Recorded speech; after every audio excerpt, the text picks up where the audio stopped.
신약성경 118쪽입니다. 제가 읽겠습니다. 곧 그때 어떤 바리새인들이 나와서 이르되 나가서 여기를 떠나소서 헤롯이 당신을 죽이고자 하나이다. 이르시되 너희는 가서 저 여우에게 이르되 오늘과 내일은 내가 귀신을 쫓아내며 병을 고치다가 제3일에는 완전하여지리라 하라. 그러나 오늘과 내일과 모레는 내가 갈 길을 가야 하리니 선지자가 예루살렘 밖에서는 죽는 법이 없느니라. 예루살렘아 예루살렘아 선지자들을 죽이고 내게 파송된 자들을 돌로 치는 자여, 암탉이 제 새끼를 날개 아래 모음같이 내가 너희의 자녀를 모으려 한 일이 몇 번이냐. 그러나 너희가 원하지 아니하였도다. 보라 너희 집이 황폐하여 버림받으리라. 내가 너희에게 이르노니 너희가 주의 이름으로 오시는 이를 찬송하리로다 할 때까지는 나를 보지 못하리라 하시니라. 아멘. 참 많은 것을 가지고 태어나는 사람들이 있습니다. 본문에 두 가지 사건인데요. 하나는 헤롯 왕, 헤롯 안디바입니다. 아버지가 왕이에요. 그리고 많은 형제들이 있었는데 아버지의 신임을 받았는지 아버지의 유언을 통해서 아버지를 이어서 왕이 되었어요. 많은 것을 가지고 태어난 사람이죠. 그 다음 두 번째 34절부터는 예루살렘이에요.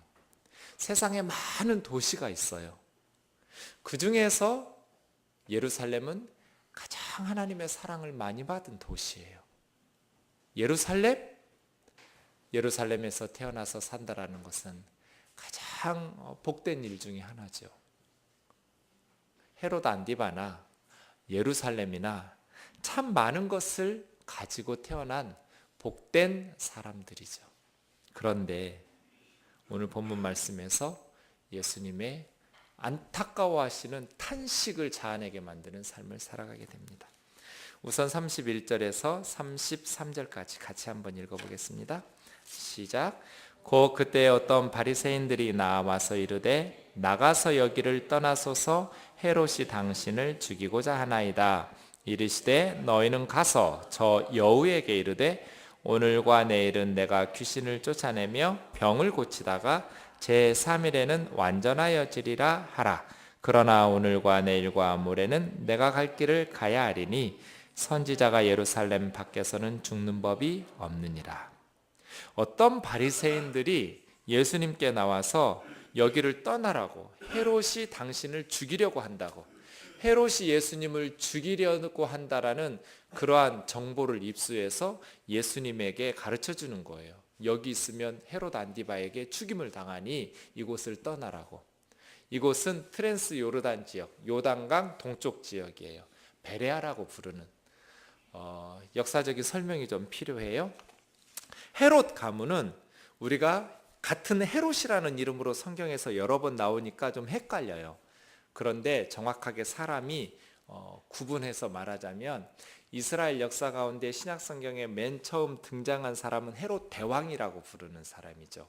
예수님이 태어났을 때 베들레헴의 어린 아이들을 죽였던 왕, 그 사람 헤롯 대왕이에요. 그냥 왕이 아니라 대왕, Great King이라는 것은 로마의 직분이 보통 왕들보다 더 높은 직급을 가지고 있었다라는 거예요. 그런데 이 헤롯 대왕의 아버지가 안티파테르라는 사람인데 이 사람부터 유대의 정치적 영향력을 행사하는 가문이 되어요. 그런데 원래 이 헤롯 가문 안티파테르라는 사람은 이스라엘 백성은 야곱의 후손이잖아요. 그런데 야곱은 쌍둥이 동생이고 쌍둥이 형이 있어요. 누구예요? 야곱의 쌍둥이 형이 에서예요. 그 에서의 후예들로 이루어진 나라가 에돔이에요. 에돔. 구약 성경에는 에돔이라고 나오지만 신약 성경에는 이두메라고 나와요. 이두메.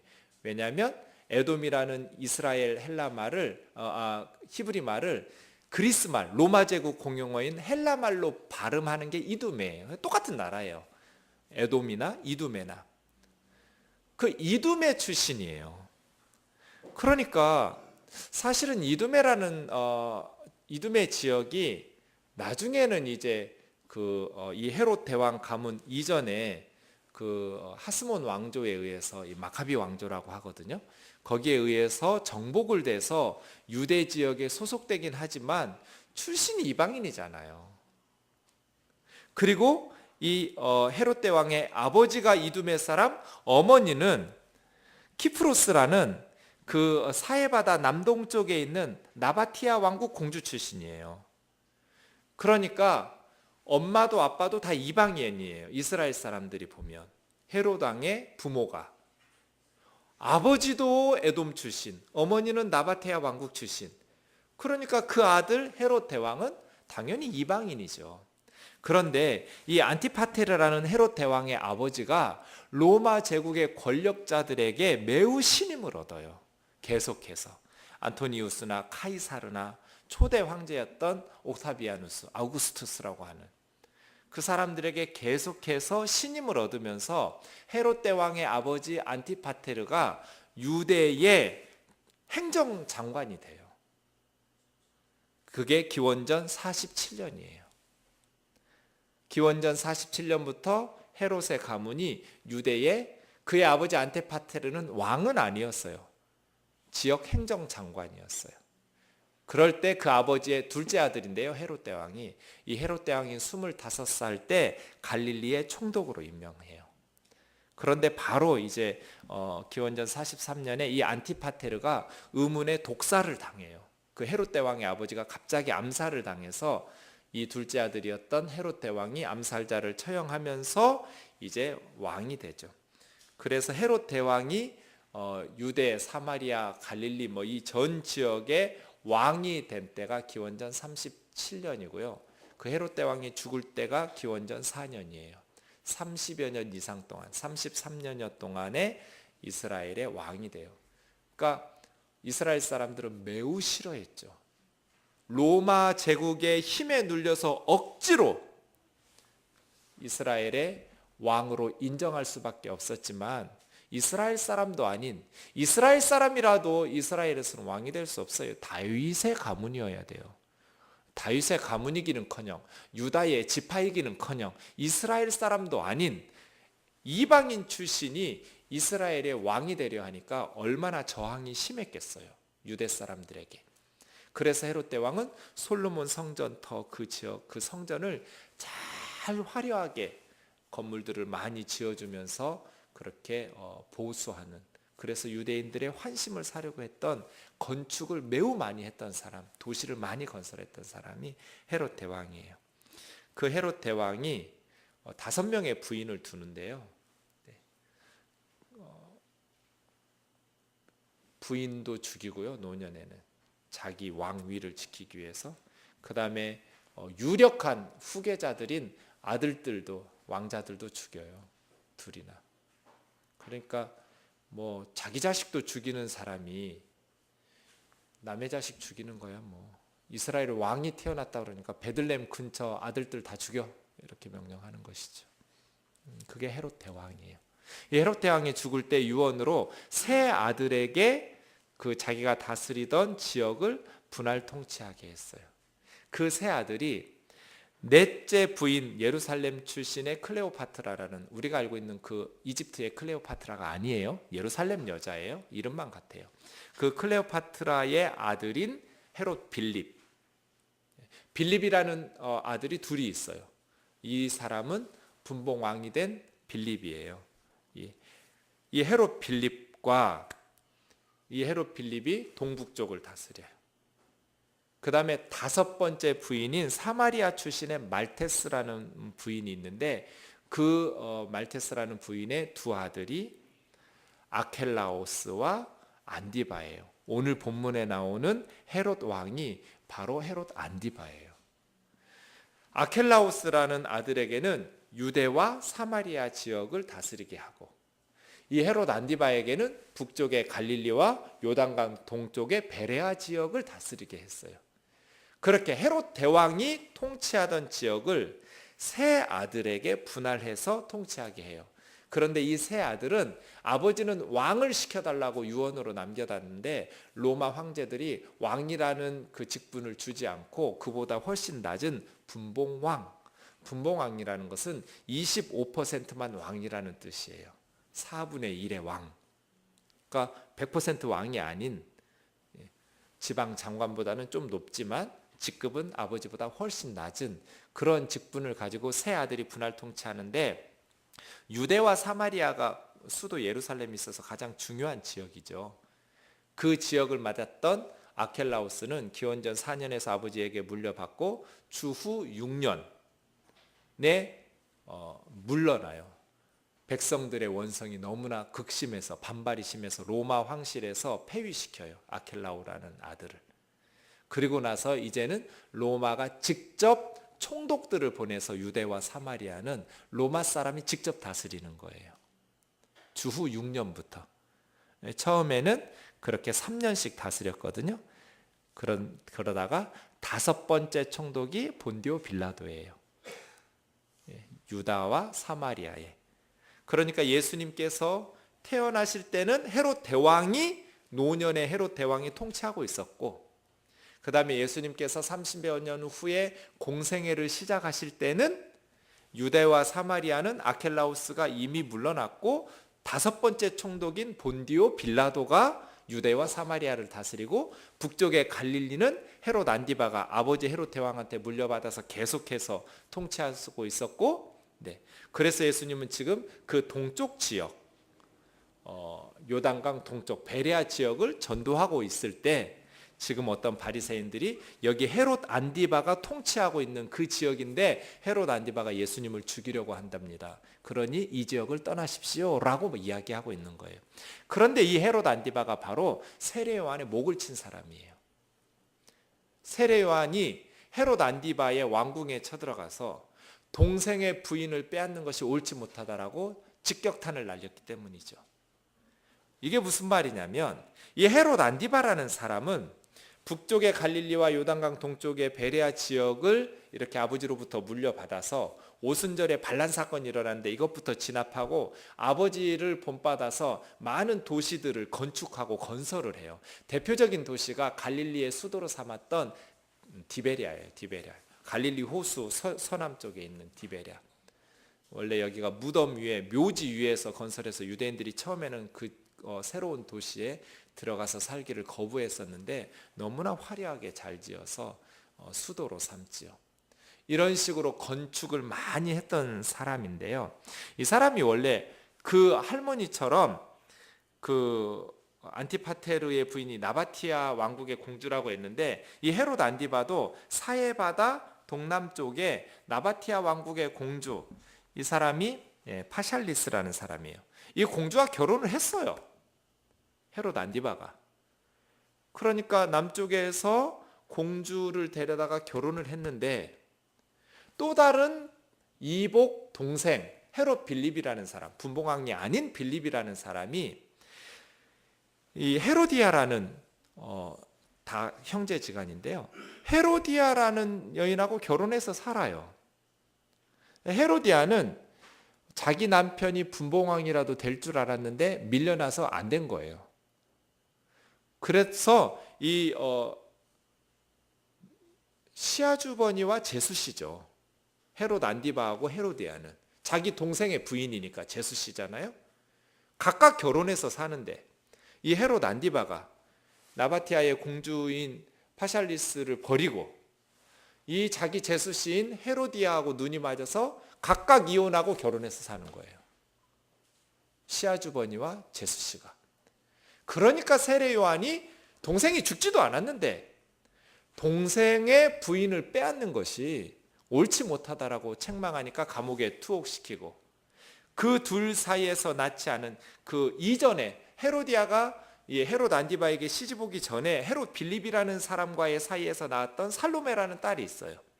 이 살로메라는 딸이 아버지 생신에 막 춤을 추고 이렇게 하니까 헤롯 안디바가 기분이 너무 좋아가지고 네 소원을 말하라고, 나라 절반이라도 떼주겠다고. 그래서 이 살로메가 엄마 헤로디아한테 가서 엄마 뭐 달라고 그럴까? 세례 요한의 목을 달라고 그래라. 어떻게 이 어린 딸에게 그런 걸 시켜요? 그래가지고 얘가 아버지한테 가서 세례 요한의 목을 담아주소서 쟁반에 술이 확 깼겠죠. 근데 그 고위 대관들 사람들, 그 생일 잔치 자리에 있었던 사람들 앞에서 자기가 뱉었던 말의 체면 때문에 이것이 옳지 않은 일임에도 불구하고 군사들을 시켜서 감옥에 투옥 중인 세례 요한의 목을 쳐서 쟁반에 담아서 그 딸 살로메에게 갖다 줘요. 이게 헤롯 안디바예요. 이 헤롯 안디바가 이제 당신도 죽이려고 합니까? 예수님 빨리 피하십시오. 학자들이 두 가지로 생각해요. 하나는 이게 진심이다. 진짜로 헤롯 안디바가 예수님을 죽이려고 했기 때문에 대부분 바리새인들이 예수님을 이렇게 적대시했지만 예수님에 대해서 호의적인 그러한 바리새인들도 있었다. 이렇게 그냥 그대로 받아들이는 성경학자, 해석하는 학자들이 있는 반면 어떤 학자들은 이게 바리새인들의 전략이다. 이 요단강 동쪽이잖아요. 그러니까 여기를 떠나서 이제 유대 지역으로 들어가라고. 헤롯 안디바가 통치하는 지역이 아닌 총독이 통치하는 유대, 사마리아, 예루살렘 지역으로 들어가면 이제 유대인들은 예수님을 더 죽이려고 하기 때문에, 그걸 알고 있었기 때문에 예수님을 그 지역에서 쫓아내서 위기에 빠뜨리려고 하는 거짓 정보다, 이렇게 해석하기도 하는데요. 정확한 건 알 수가 없어요. 호의적으로 한 말인지 아니면 예수님을 위기에 빠뜨리려고 그 지역을 떠나라고 거짓 정보를 흘린 것인지 우리는 알 수는 없어요. 어쨌든 그렇게 말할 때 예수님께서 뭐라고 말씀하셔요? 32절 보시면 너희는 가서 헤롯 안디바에게 뭐라고 불러요? 저 여우라고 불러요. 여우. 성경에 보면 예수님이 멸시하신 유일하신 사람이 헤롯이에요. 나중에 누가복음 23장 8절과 9절에 보시면 이제 예수님이 십자가를 앞두고 재판 과정에서 총독이 유월절 지키러 온 이 헤롯 안디바에게 예수님을 신문하러 보낼 때 헤롯 안디바가 막 이렇게 기적 같은 거라도 들을까 이런 식으로 해가지고 했는데 예수님이 한마디도 안 했어요. 대꾸조차를 안 하셨어요. 이 헤롯 안디바에게는.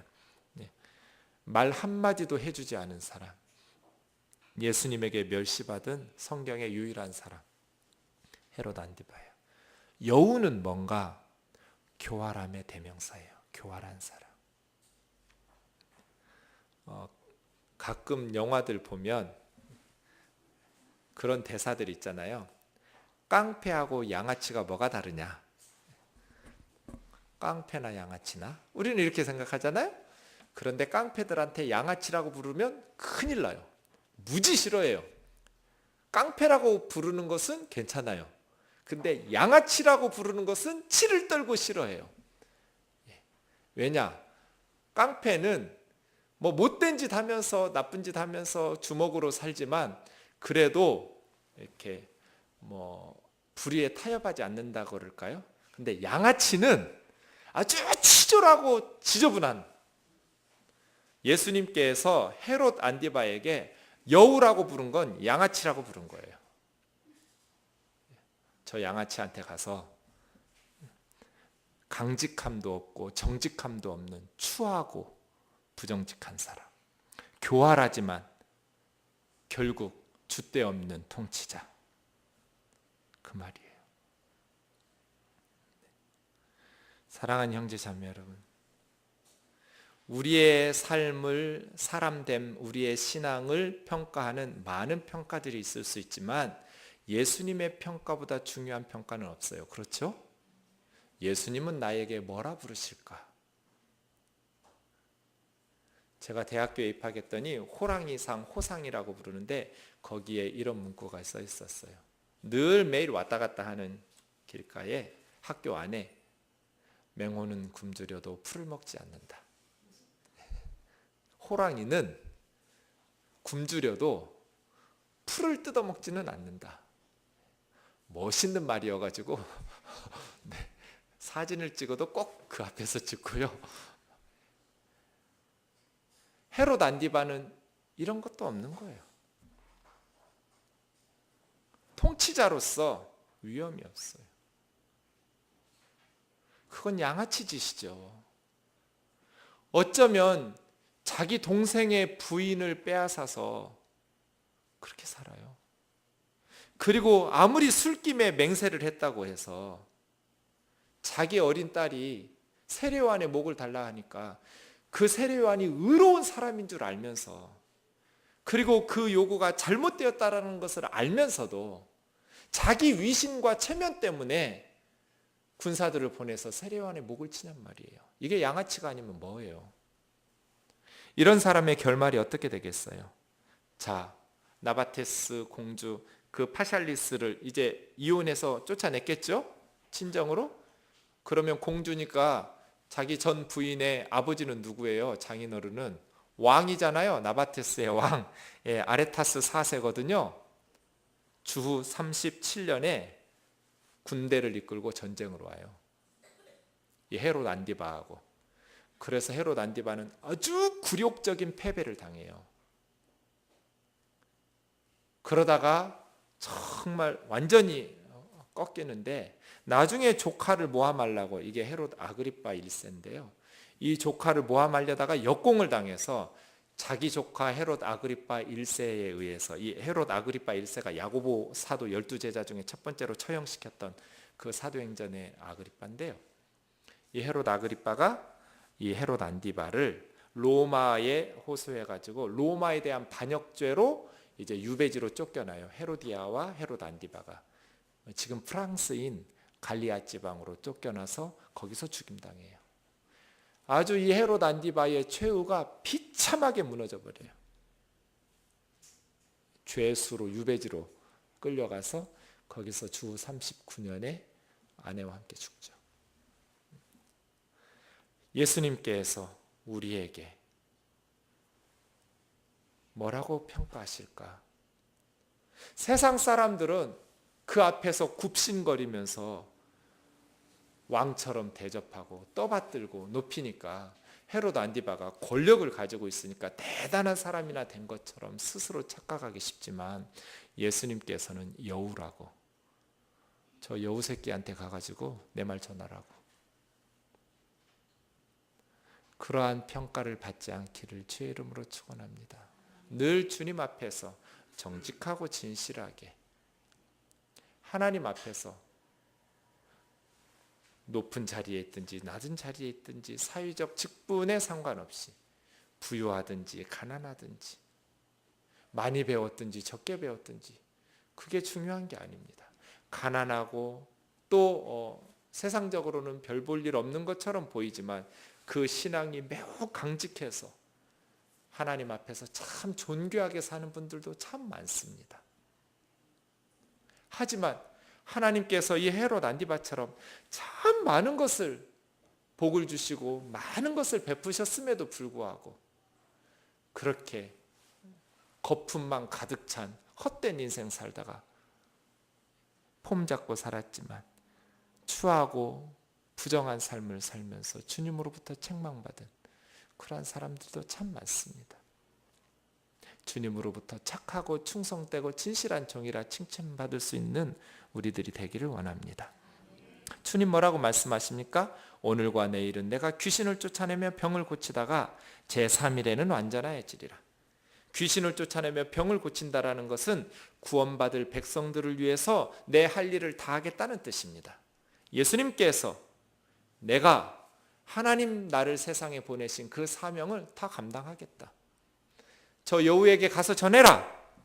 내가 하나님이 맡기신 사명을 다 하다가 제3일에 그 기간이 끝나면 완전하여지리라. 사역을 끝낸다.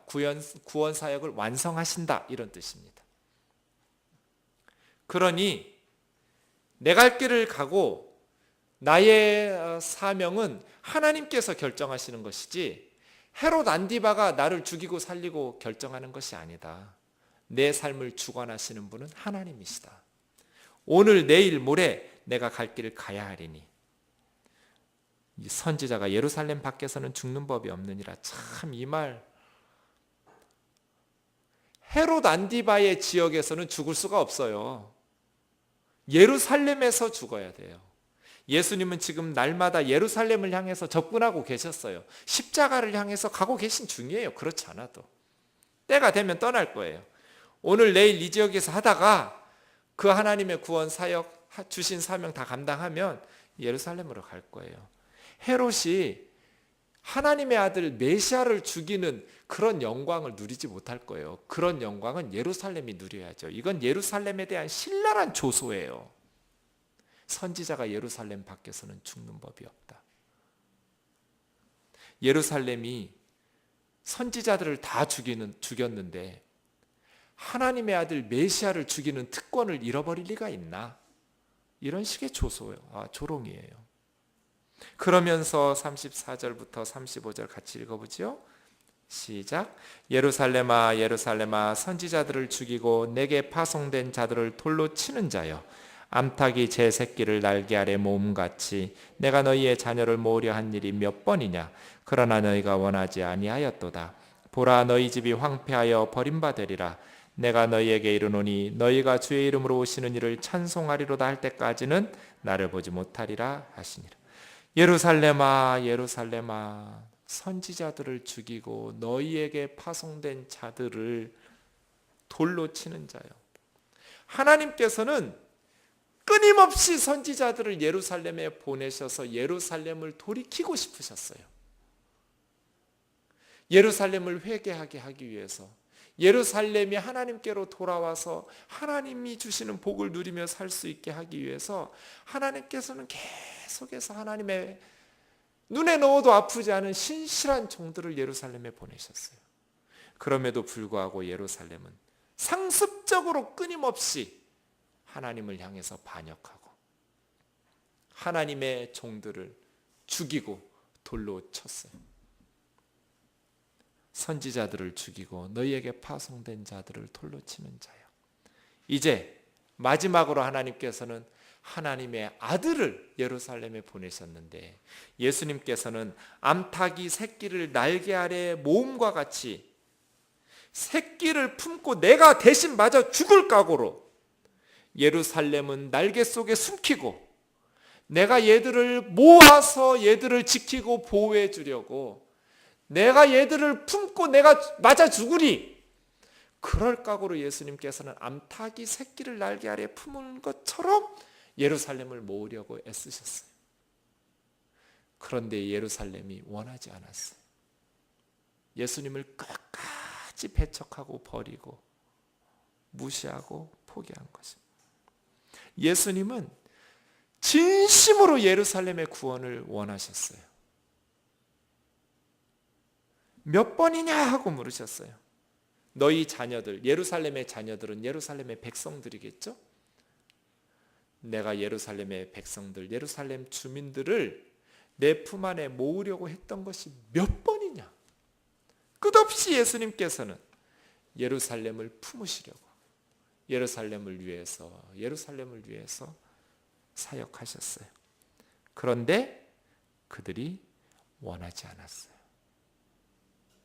보라, 너희 집이 황폐하여, 예루살렘의 집이 황폐한다라는 것은 성전을 비롯한 모든 예루살렘이 버려지고 황폐하여져서 버림받으리라. 누가 버리셔요? 하나님께서 버리셔요. 끝까지 예루살렘이 하나님의 말씀을 듣지 않으면 최종적으로는 더 이상 이제 하나님께서 예루살렘에 머무실 수가 없어서 예루살렘을 버리시기로. 내가 너희에게 이르노니 너희가 주의 이름으로 오시는 주의 이름으로 오시는 이를 찬송하리로다. 예루살렘 주민들이 언제 이런 말을 할까? 예루살렘 입성 때일까? 그렇지 않습니다. 예수님께서 나귀 새끼를 타시고 예루살렘에 입성하실 때 주의 이름으로 오시는 이를 호산나 하면서 찬송한 것은 대부분 갈릴리에서 온 사람들이지 예루살렘 주민이 아닙니다. 그럼 예루살렘 주민들이 예수님을 향하여서 주의 이름으로 오시는 이를 찬송하리라고 외치는 순간은 어느 때인가? 재림 때입니다. 재림 때에는 구원받지 못한 세상 사람들도 예수님을 주의 이름으로 오시는 이라고 이제 인정할 수밖에 없고 고백할 수밖에 없겠죠. 억지로라도. 그런 날이 올 겁니다. 예수님이 참 구주셨음을 그때 비로소 가슴을 치고 후회하면서 인정하게 될 것입니다. 하지만 그때는 너무 늦은 거죠. 지금이 때예요. 지금이 예수님이 하나님의 아들이시고 자신들의 구원자라는 것을 믿고 예수님께로 돌아와서 하나님 앞에 회개하고 구원을 받아야 할 텐데 예루살렘은 끝까지 예수님을 원치 않았습니다. 이 말씀을 들으면서 한국 교회를 봅니다. 하나님께서 한국 교회에 얼마나 많은 복을 내려주셨는지요. 전 세계에 참 이렇게 영적으로 복받은 나라가 많지 않습니다. 우리는 끊임없이 선교사님들을 보내어주시는 하나님의 은혜로 이 땅이 복음화되었습니다.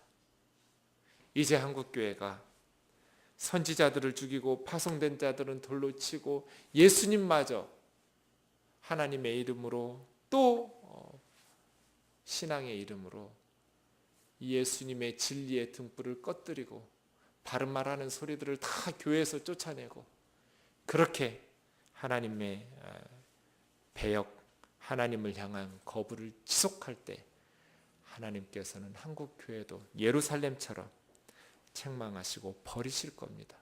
하나님께서 버리시면 아무리 화려하게 성전에서 제사를 드리고 요란하게 하나님의 이름을 부르면서 예배한다 할지라도 아무 의미 없는 곳이 됩니다.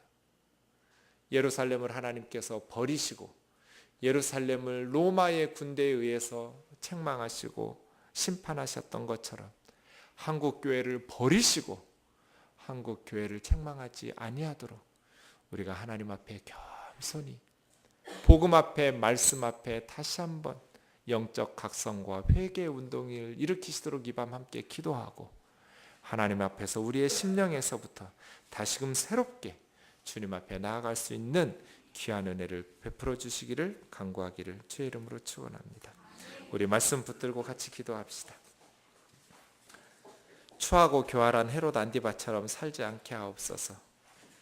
이 교활한 여우, 그렇다고 해서 강직함도 없는, 위대함이라고는 찾아볼 수가 없는 추하고 부정직한 교활한 헤롯 안디바처럼 그렇게 살지 말도록, 또 예수님처럼 죽음의 위협이 있을 그 순간에도 하나님께서 주신 사명을 잘 감당할 수 있게 해달라고, 예수 그리스도의 복음으로 회개하고 돌아오는 이 나라 될 수 있도록 예루살렘처럼 많은 종들을 보내셔서 그렇게 하나님의 품으로 모으려고 했던 이 모든 복음의 권면을 거부하고 교만해지고 강팍하여져서 다 하나님으로부터 버림받지 않는 서울, 버림받지 않는 한국, 버림받지 않는 한국 교회 되도록 우리 같이 말씀 묵상하면서 같이 기도하겠습니다. 자비로우신 하나님 아버지 감사합니다. 하나님께서 저희들을 사랑하여 주시고 이 저녁에도 말씀으로 부르신 것을 감사합니다.